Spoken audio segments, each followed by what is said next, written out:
Umar Wirahadikusuma pimpin operasi lawan pembunuh jenderal, konsolidasi pasukan di bawah komando Umar untuk menumpas penculik Jenderal Angkatan Darat.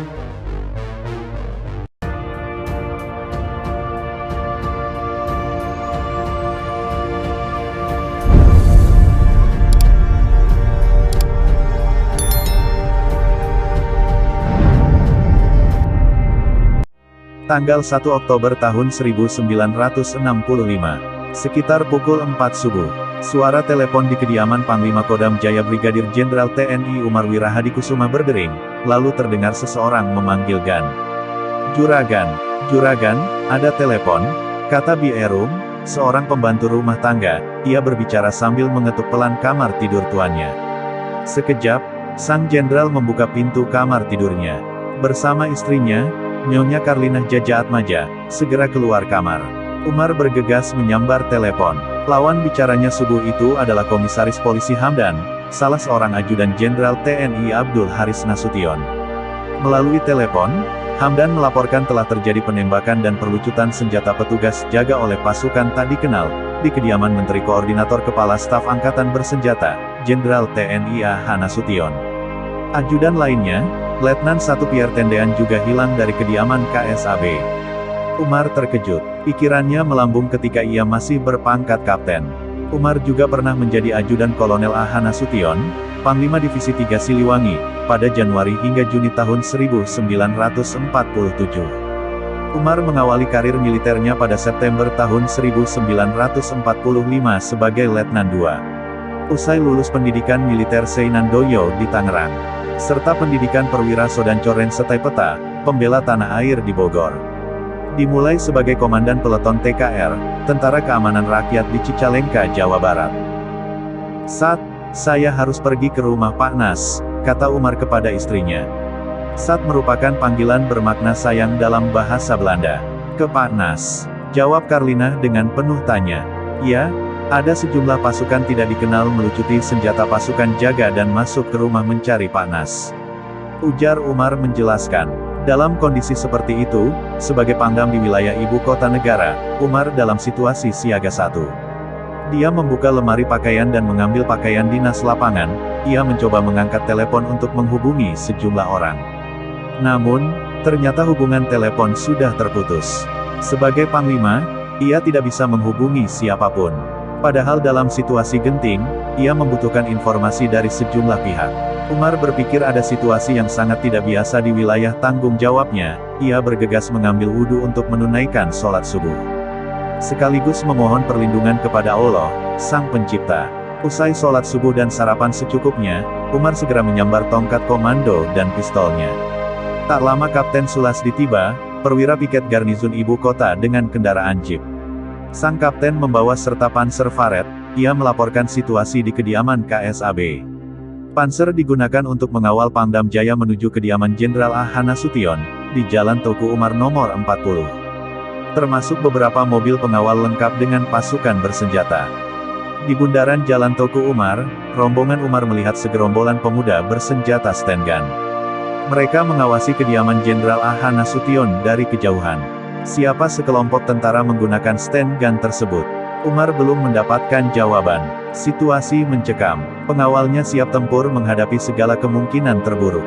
Begitu Umar tiba di kediaman Jenderal A.H. Nasution, pada saat bersamaan, datang pula panser dari markas KKO, Korps Komando TNI Angkatan Laut, kini disebut Korps Marinir, dari Jalan Kuitang, Jakarta Pusat. Rombongan dari KKO Angkatan Laut melapor kepada Pangdam Jaya, bahwa mereka dihubungi Nyonya Johana, istri Jenderal A.H. Nasution untuk mengamankan kediaman KSAB. Umar kemudian mendapatkan laporan lengkap dari Komisaris Polisi Hamdan tentang penculikan terhadap Letnan 1 Pierre Tendean, serta penembakan terhadap Ade Irma Suryani Nasution, anak Jenderal A.H. Nasution. Termasuk upaya pembunuhan terhadap KSAB. Sang Jenderal Bintang 4, lulusan Akmil Belanda di Bandung tahun 1942, namun sang jenderal berhasil meloloskan diri dari sergapan pasukan tidak dikenal itu. Ia melompati pagar belakang rumah. Pagi itu juga Ade Irma Suryani Nasution langsung dibawa ke Rumah Sakit Pusat Angkatan Darat dengan pengawalan khusus. Brigjen Umar memantau situasi di kediaman Jenderal Nasution. "Pak Nasution, ini saya," Brigjen Umar Wirahadikusuma, Pangdam Jaya. Mohon Bapak keluar, saya Brigjen Umar Wirahadikusuma. Dari balik tembok, Jenderal Nasution tidak menjawab. Ia masih khawatir dengan situasi yang tidak menentu. Ia tetap bersembunyi di halaman rumah Duta Besar Irak. Umar pun mendapatkan laporan tambahan di rumah Wakil Perdana Menteri Jelemena, tepat di sebelah rumah Jenderal Nasution. Salah seorang pasukan pengawal juga gugur, yakni Brigadir Polisi Karel Satsuin Tubun. Saat itu juga Umar minta dihubungkan dengan markas resimen para komando Angkatan Darat di Cijantung. Sebagai Komandan Garnizon Ibu Kota Negara, Umar memerintahkan Komandan RPKAD memblokir jalan-jalan keluar dan masuk Jakarta, guna mencegat dan menangkap para pelaku penculikan dan pembunuhan. Beberapa lama kemudian, muncul pula Kolonel Infanteri G.H. Mantik, Kepala Staf Garnizon Ibu Kota. Kolonel G.H. Mantik melaporkan ada situasi yang sama di kediaman sejumlah jenderal pimpinan Markas Besar Angkatan Darat.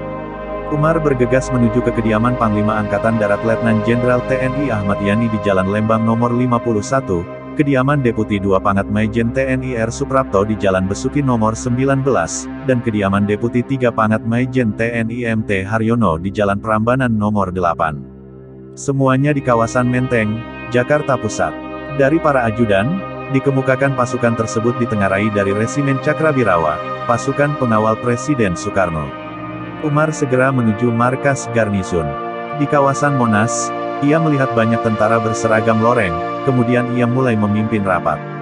Kolonel Mantik tetap di markas Garnizon untuk menerima laporan.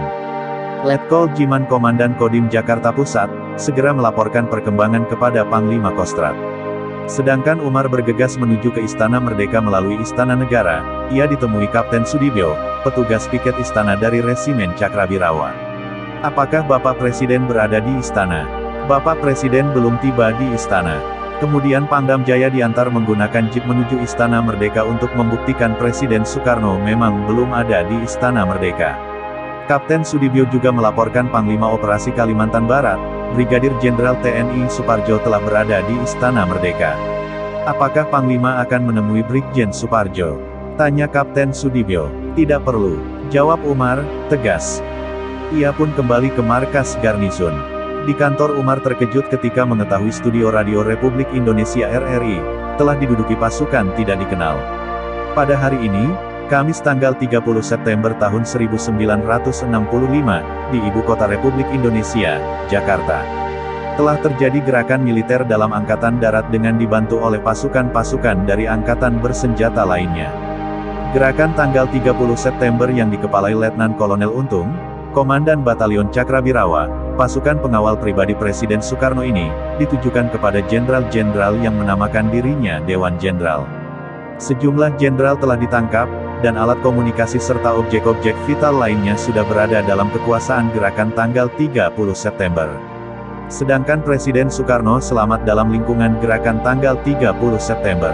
Setelah mendengarkan siaran RRI, Umar langsung menuju markas Kostrat menemui seniornya, Mayor Jenderal Soeharto.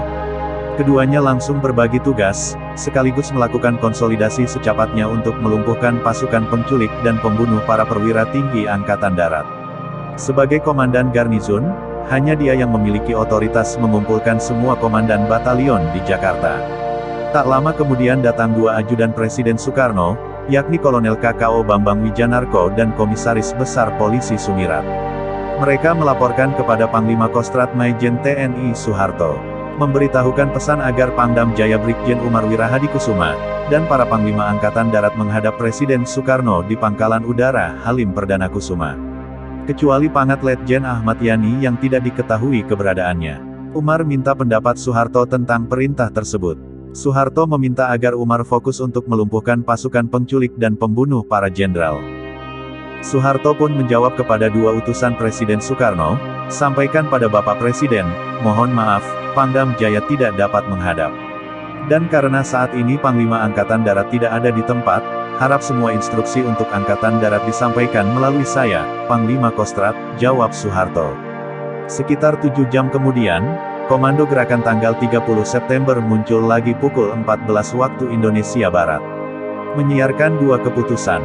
Pertama tentang susunan Dewan Revolusi Indonesia. Kedua, tentang penurunan dan kenaikan pangkat.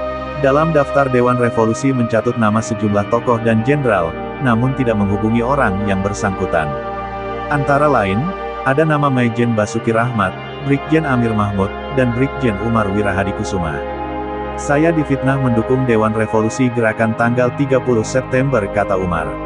Pernyataan politik Gerakan tanggal 30 September itu justru memicu perlawanan untuk menumpasnya. Dalam konsolidasi, pasukan RPKAD diperintahkan mengambil alih studio RRI dan gedung Telkom Pusat. Mereka berhasil mengambil alih tanpa perlawanan berarti. Pukul 19 waktu Indonesia Barat, RRI mengudarakan rekaman lengkap pidato Panglima Kostrad. Sebagaimana diumumkan, maka pada tanggal 1 Oktober yang baru lalu telah terjadi di Jakarta, suatu peristiwa yang dilakukan oleh suatu gerakan kontra-revolusioner yang menamakan dirinya Gerakan tanggal 30 September. Mereka telah menculik beberapa perwira tinggi Angkatan Darat, ialah Letjen Ahmad Yani, Maijen Suprapto, Maijen S. Parman, Maijen MT Haryono, Brigjen DI Panjaitan, dan Brigjen Sutojo Siswomiharjo. Hari itu juga Pangdam Jaya melarang semua surat kabar terbit sejak tanggal 2 Oktober hingga tanggal 5 Oktober tahun 1965, kecuali Koran Angkatan Bersenjata, Berita Yuda, dan Pemberitaan Angkatan Bersenjata PAB. Sebagai penguasa perang daerah, ia menyatakan Jakarta dalam keadaan perang dan memberlakukan jam malam. Pertengahan Oktober tahun 1965, Umar membekukan semua ormas yang terdedikasi dengan Gerakan tanggal 30 September Partai Komunis Indonesia G30 SPKI. Umar dianggap sukses dan cepat melakukan konsolidasi di Jakarta. Pada awal Desember tahun 1965, Maijen Umar Wirahadikusuma dipromosikan menjadi Panglima Kostrad menggantikan Letjen Soeharto yang menjadi Menteri Pangan.